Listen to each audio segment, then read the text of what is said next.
ಕಾರ್ಕಳದಲ್ಲಿ ಹೊಸದಾಗಿ ಮಾಧ್ಯಮ ಪತ್ರಕರ್ತರ ಸಂಘ ಆರಂಭ ಆಗ್ತಾ ಇದೆ. ನಳಿನಿ ಅವರು ಅದರ ನೂತನ ಅಧ್ಯಕ್ಷರಾಗಿ ಇವತ್ತು ಪದಗ್ರಹಣವನ್ನ ತೆಗೆದುಕೊಂಡಿದ್ದಾರೆ. ನಾವೆಲ್ಲರೂ ಕೂಡ ಪತ್ರಕರ್ತರಾಗಿ ಕೆಲಸವನ್ನ ಆರಂಭ ಮಾಡಿದಂಥವ್ರು. ನಾನು ರಾಜಶೇಖರರು ಬಹುಶಃ 25 ವರ್ಷದ ಹಿಂದೆ ಸುದ್ದಿಗಾರ ರಾಜಶೇಖರ್ ಅಂತಾನೆ ಅವರು ಪ್ರಸಿದ್ಧ. ಪತ್ರಕರ್ತರಾಗಿ ಕೆಲಸವನ್ನು ಆರಂಭ ಮಾಡಿ ಇವತ್ತು ನಾನು ಶಾಸಕನಾಗಿರ್ಬೋದು. ಆದರೆ ಪತ್ರಕರ್ತನಾಗಿದ್ದಂತಹ ಸಂದರ್ಭದಲ್ಲಿ ಕಲಿಸಿದಂತ 10 ಸಂಗತಿಗಳು ಇವತ್ತಿಗೂ ಕೂಡ ನನ್ನ ಮನಸ್ಸಿನಲ್ಲಿದೆ. ಇವತ್ತು ಕಾರ್ಕಳದ ಒಂದು ಪತ್ರಕರ್ತರ ಸಂಘ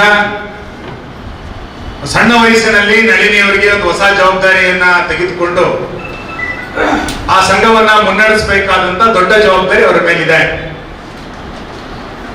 ಕಾರ್ಕಳದಲ್ಲಿ ಪತ್ರಕರ್ತರ ಒಟ್ಟು ಸಂಘ, ಪತ್ರಕರ್ತರ ಚಟುವಟಿಕೆಗಳು ಇದನ್ನ ಸಾಂದರ್ಭಿಕವಾಗಿ ವಸಂತರ ಉಲ್ಲೇಖ ಮಾಡಿದ್ರು.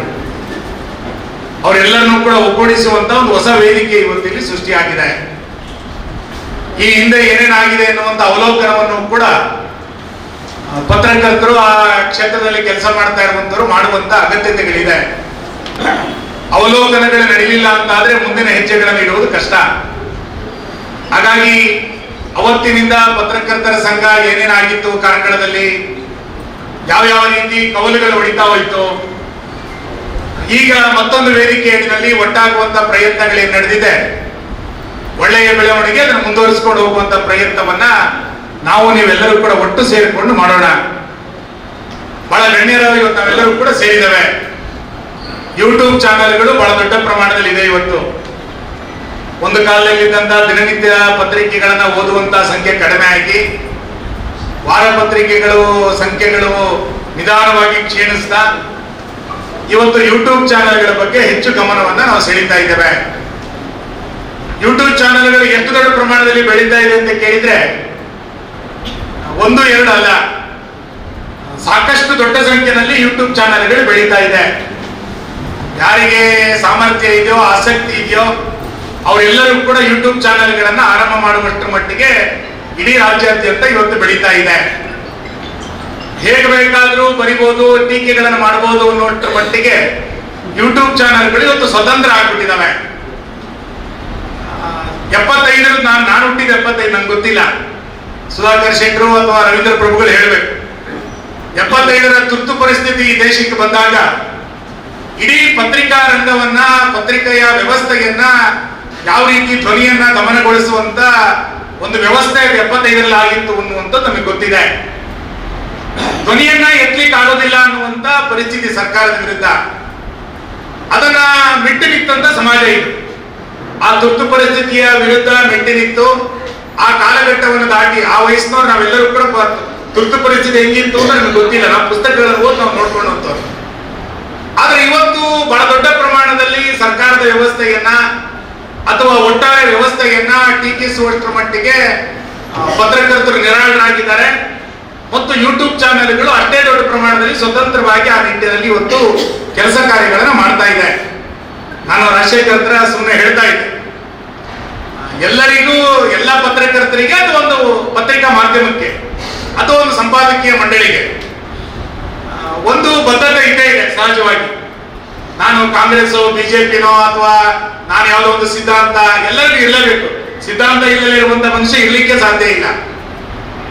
ಆ ಸಿದ್ಧಾಂತ ವೈಯಕ್ತಿಕವಾಗಿ ನಮ್ಮ ಹತ್ರ ಇರಲೇಬೇಕು, ಪ್ರಶ್ನೆನೇ ಇಲ್ಲ. ಆದ್ರೆ ಸುದ್ದಿಯಲ್ಲಿ ತಾರತಮ್ಯ ಆಗಬಾರ್ದು. ಸುದ್ದಿಯಲ್ಲಿ ಇಂಥದೇ ಪಾರ್ಟಿಯ ಪರವಾಗಿ ನಾನು ಸುದ್ದಿಯನ್ನು ಮಾಡ್ತೇನೆ ಅಂತಂದಾಗ ಅದು ಪತ್ರಿಕೆ ಆಗ್ಲಿಕ್ಕೆ ಸಾಧ್ಯ ಇಲ್ಲ, ಅದು ಯೂಟ್ಯೂಬ್ ಆಗ್ಲಿಕ್ಕೆ ಸಾಧ್ಯ ಇಲ್ಲ, ಅದು ಮುಖವಾಣಿ ಆಗುತ್ತೆ ಅಷ್ಟೇ. ಹಾಗಾಗಿ ನಾನು ನಮ್ಮ ತಾಲೂಕಿನ ಎಲ್ಲ ಚಾನೆಲ್ಗಳು ಯಾವುದೋ ಪಾರ್ಟಿಯ ಅಥವಾ ಯಾವುದೋ ವ್ಯಕ್ತಿಯ ಮುಖವಾಣಿಗಳಾಗದೆ, ಸುದ್ದಿಯಲ್ಲಿ ತಾರತಮ್ಯವನ್ನ ಮಾಡದೆ ಕೆಲಸವನ್ನ ಮಾಡಿದಾಗ ಆ ಸಂಸ್ಥೆಯ ಗೌರವ ಜಾಸ್ತಿ ಆಗುತ್ತೆ ಅಂತ ನಾನು ಅನ್ಕೊಳ್ತೇನೆ. ಯಾವುದೋ ಸಂಪಾದಕ ಯಾವುದೋ ಒಂದು ಪಾರ್ಟಿಯ ಪರವಾಗಿದ್ರೆ ಭಿನ್ನಾಭಿಪ್ರಾಯಗಳಿಲ್ಲ. ಸುದ್ದಿಯಲ್ಲಿ ತಾರತಮ್ಯವನ್ನ ಮಾಡಿದ್ರೆ ಅದು ಹಿತ ಆಗೋದಿಲ್ಲ ಅಂತ ಒಂದು ಸಣ್ಣ ಮಾತನ್ನು ಈ ಸಂದರ್ಭದಲ್ಲಿ ಹೇಳ್ತಾ, ಯಾಕೆಂದ್ರೆ ನಾನು ಪತ್ರಕರ್ತನಾಗಿದ್ದಾಗ ಗಿರಿಜಾಶಂಕರ್ ನಮ್ಮ ಸಂಪಾದಕರು, ಅಶಂಕರಿಗೆ ಗೊತ್ತಿದೆ, ದೊಡ್ಡ ಪ್ರಮಾಣದಲ್ಲಿ ಎಲ್ಲ ಪಾಠಗಳನ್ನ ನಮ್ಗೆ ಹೇಳ್ಕೊಟ್ಟಿದ್ರು. ಸುದ್ದಿಯಲ್ಲಿ ತಾರತಮ್ಯಗಳಾಗಬಾರ್ದು, ಸುದ್ದಿಯಲ್ಲಿ ವ್ಯವಸ್ಥೆಗಳಲ್ಲಿ ದೋಷ ಆಗಬಾರ್ದು, ಕಾಗುಣಿತದಲ್ಲಿ ವ್ಯತ್ಯಾಸ ಆಗಬಾರ್ದು ಅನ್ನುವಂತ ಸಂಗತಿಗಳನ್ನ ನಮ್ಗೆಲ್ಲರಿಗೂ ಕೂಡ ಹೇಳ್ಕೊಟ್ಟಿದ್ರು. ಹಾಗಾಗಿ ಆ ರೀತಿಯಾದಂತ ವ್ಯವಸ್ಥೆಗಳು ಚೆನ್ನಾಗಿರ್ಬೇಕು ಅನ್ನುವಂತ ಅಪೇಕ್ಷೆಯನ್ನ ಸಮಾಜ ಇವತ್ತು ಪಡ್ತಾ ಇದೆ. ಇದನ್ನ ನಮ್ಮ ಕಾರ್ಕಳದ ಮಾಧ್ಯಮ ಪತ್ರಕರ್ತರು ಕೂಡ ಅರ್ಥವನ್ನು ಮಾಡ್ಕೊಳ್ತಾರೆ ಅನ್ನುವಂತ ಮಾತನ್ನ ಈ ಸಂದರ್ಭದಲ್ಲಿ ನಾನು ಉಲ್ಲೇಖ ಮಾಡ್ತಾ, ಎರಡನೇದು, ಪತ್ರಕರ್ತರು ಅಂದ ಕೂಡಲೇ ಅಥವಾ ಪತ್ರಿಕೋದ್ಯಮ ಅಂದ ಕೂಡಲೇ ಏನ್ ಬೇಕಾದ್ರೂ ಮಾಡಬಹುದು ಅನ್ನುವಂಥದ್ದಲ್ಲ. ವ್ಯಕ್ತಿಯ ವ್ಯಕ್ತಿತ್ವವನ್ನು ಕೂಡ ಕಾಪಾಡಿಕೊಳ್ಬೇಕು, ಸಮಾಜದ ಸ್ವಾಸ್ಥ್ಯವನ್ನು ಕೂಡ ಕಾಪಾಡಿಕೊಳ್ಬೇಕಾಗಿರುವಂಥದ್ದು ಪತ್ರಿಕಾ ಧರ್ಮ. ಪತ್ರಿಕೆಗಳಲ್ಲಿ ಹೇಗ್ ಬೇಕಾದ್ರೆ ನಾನು ಪತ್ರಕರ್ತನಿದ್ದೇನೆ ಅಂತೇಳಿ ಹೇಗ್ ಬೇಕಾದ್ರೂ ಮಾಡ್ಕೊಳ್ಳಿಕ್ ಸಾಧ್ಯ ಇಲ್ಲ. ಯಾವುದೋ ಒಂದು ಸುದ್ದಿ ಸಮಾಜದ ಸ್ವಾಸ್ಥ್ಯವನ್ನ ಹಾಳು ಮಾಡುತ್ತೆ ಅಂತಂದ್ರೆ ಅದನ್ನ ಎಲ್ಲಿ ಯಾವ ಶಬ್ದಗಳಲ್ಲಿ ಬಳಸಬೇಕು ಅನ್ನುವಂತ ಎಚ್ಚರಿಕೆಯೂ ಕೂಡ ಪತ್ರಕರ್ತರಿಗೆ ಇರಬೇಕಾಗತ್ತೆ. ಬಹುಶಃ ಮುಂದಿನ ತರಬೇತಿಯ ಸಂದರ್ಭದಲ್ಲಿ ಆ ಎಲ್ಲ ಸಂಗತಿಗಳನ್ನ ಅವರು ಹೇಳ್ಕೊಡ್ಬೋದು ಅಂತ ನಾನು ಭಾವಿಸ್ತೇನೆ. ಸಮಾಜದ ಸ್ವಾಸ್ಥ್ಯವನ್ನ ಹಾಳು ಮಾಡಿ ಯಾವುದೇ ಪತ್ರಿಕೆ ಬ್ರೇಕಿಂಗ್ ನ್ಯೂಸ್ ಗಳನ್ನ ಮಾಡಿದ್ರೆ ಆ ಕ್ಷಣಕ್ಕೆ ಅದು ಒಳ್ಳೆಯದು ಅಂತ ಅನ್ನಿಸ್ಬೋದು. ಆದ್ರೆ ಉಳಿದಂತ ದಿನಗಳಲ್ಲಿ ಆ ಪತ್ರಿಕೆಗಳು ಅಥವಾ ಆ ಚಾನೆಲ್ಗಳು ಜನಪ್ರಿಯ ಆಗ್ಲಿಕ್ಕೆ ಸಾಧ್ಯ ಇಲ್ಲ.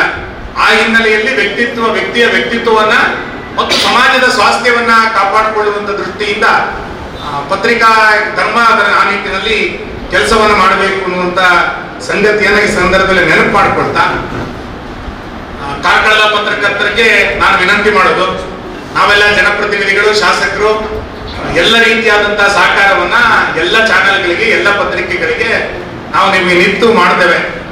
ಇಡೀ ಸಮಾಜ ನಿಮ್ ಜೊತೆಗಿದೆ, ನಿಮ್ಮೆಲ್ಲ ಚಟುವಟಿಕೆಯ ಜೊತೆಗಿದೆ, ನಿಮ್ಮೆಲ್ಲ ಆಗುಹೋಗುಗಳ ಜೊತೆಗೆ ನಾವಿದ್ದೇವೆ. ಇದೆಲ್ಲದರ ಜೊತೆನಲ್ಲಿ ಕಾರ್ಕಳದ ಕೀರ್ತಿಯನ್ನ ಜಾಸ್ತಿ ಮಾಡುವಂತ ನಿಟ್ಟಿನಲ್ಲೂ ಕೂಡ ಒಂದು ಪತ್ರಕರ್ತ ಸಂಘವಾಗಿ ಕೆಲಸವನ್ನು ಮಾಡಬಹುದಾ ಅನ್ನುವಂತ ಆಲೋಚನೆಯನ್ನ ನಳಿನಿ ಸುವರ್ಣ ಅವರ ತಂಡ ಮಾಡಬಹುದು ಅನ್ನುವಂತ ಅಪೇಕ್ಷೆಯನ್ನು ನಾನು ವ್ಯಕ್ತ ಮಾಡ್ತೇನೆ. 27ರಲ್ಲಿ ಮಹಾಮಸ್ತಕಾಭಿಷೇಕ ನಡೀತಾ ಇದೆ. ಮಹಾಮಸ್ತಕಾಭಿಷೇಕಕ್ಕೆ ದೇಶ ವಿದೇಶದಿಂದ ಜನ ಬರಬೇಕು ಅಂತೇಳಿ ಅಪೇಕ್ಷೆ ಪಡ್ತಾ ಇದ್ದೀವಿ. ಒಂದು ಧಾರ್ಮಿಕತೆಯ ವಾತಾವರಣ ಮಸ್ತಕಾಭಿಷೇಕಕ್ಕೆ ಸೃಷ್ಟಿ ಮಾಡಬೇಕು ಅಂತೇಳಿ ಅಲ್ಲಿಯ ವ್ಯವಸ್ಥೆ ಈಗಾಗಲೇ ಯೋಚನೆಯನ್ನ ಪ್ರಾರಂಭ ಮಾಡಿದೆ. ಇಂಥ ಸಂದರ್ಭದಲ್ಲಿ ಕಾರ್ಕಳದ ಮಸ್ತಕಾಭಿಷೇಕ ದೇಶದ ಜನರ ಗಮನವನ್ನು ಸೆಳೆಯಬೇಕು. ಇಲ್ಲಿಯ ಸಣ್ಣ ಪುಟ್ಟ ಯಾವ್ದಾದ್ರು ಕೊರತೆಗಳಿದ್ರೆ ಅದನ್ನ ಹೆಚ್ಚು ಹೈಲೈಟ್ ಮಾಡಿದೆ ಒಳ್ಳೆಯ ಸಂಗತಿಗಳನ್ನ ಆ ಸಂದರ್ಭದಲ್ಲಿ ಮುಂದಿನ 6 ತಿಂಗಳ ಕಾಲ ಮಾಡಿದ್ರೆ ಬಹುಶಃ ಮಸ್ತಕಾಭಿಷೇಕಕ್ಕೆ ಒಂದು ಒಳ್ಳೆಯ ಪ್ರವಾಸಿಗರನ್ನ ಕಾರ್ಕಳದಲ್ಲಿ ಆಕರ್ಷಿಸುವಲಿಕ್ಕೆ ಸಹಾಯ ಆಗ್ಬೋದು ಅಂತ ನಾನು ಅಂದ್ಕೊಳ್ತೇನೆ. ಹಾಗಾಗಿ ಇಡೀ ಪತ್ರಕರ್ತರ ಒಂದು ತಂಡ ಮುಂದಿನ 6 ತಿಂಗಳ ಕಾಲ ಕಾರ್ಕಳದ ಕೀರ್ತಿಯನ್ನ ರಾಜ್ಯಾದ್ಯಂತ ವಿಸ್ತರಿಸಲಿಕ್ಕೆ ಬೇಕಾದಂತ ಪೂರಕವಾದಂತ ಚಟುವಟಿಕೆಯನ್ನ ಮಾಡ್ಲಿಕ್ಕೆ ಸಾಧ್ಯ ಇದೆಯಾ, ಅದನ್ನ ಇಡೀ ಸಂಘವಾಗಿ ಆ ರೀತಿ ಆಲೋಚನೆಯನ್ನು ಮಾಡಬಹುದು. ಮಿತ್ರಪ್ರಭಾ ಹೆಗ್ಗೇರಿದ್ದಾರೆ, ಸಮಾಜಕ್ಕೆ ಪೂರಕವಾದಂತ 16 ಚಟುವಟಿಕೆಯನ್ನ ನಮ್ಮ ನಡುವೆ ಅವರು ಕೊಟ್ಟಿದ್ದಾರೆ. ಹಾಗಾಗಿ ಮುಂದಿನ 6 ತಿಂಗಳ ಇನ್ನೊಂದು 8 ತಿಂಗಳಲ್ಲಿ ಮಸ್ತಕಾಭಿಷೇಕ ಬರೋದಿದೆ.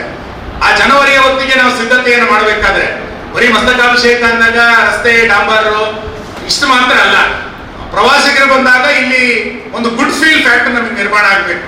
ಹಾಗಾಗಿ ಉಡುಪಿಯ ಕಂಡೀರ ಅನ್ನುವಂತ ಒಂದು ಚಾನೆಲ್ ನಮಗೆ ಗೊತ್ತಿದೆ. ಕೆಟ್ಟ ಸಂಗತಿಗಳನ್ನು ಯಾವುದನ್ನೂ ಹೇಳಿಲ್ಲ. ಯಾವ ಒಂದು ಸಣ್ಣ ಹೋಟೆಲ್ನಲ್ಲಿರುವಂತ ಒಂದು ಒಳ್ಳೆಯ ಚಾ ಸಿಕ್ಕರು ಕೂಡ ಅದನ್ನು ಹೇಳುವಂತ ಸಂಗತಿಯನ್ನ ಉಡುಪಿಯ ಕಂಡೀರ ಚಾನೆಲ್ ಮಾಡಿದ್ದು ನಮಗೆ ಕಾಣ್ತೀವಿ. ಸಮಾಜದಲ್ಲಿ ಒಳ್ಳೆಯ ಸಂಗತಿಗಳು 100 ಇದೆ, ನೋಡುವಂತ ದೃಷ್ಟಿಕೋನ ನಮ್ದು ಬೇಕಷ್ಟೇ.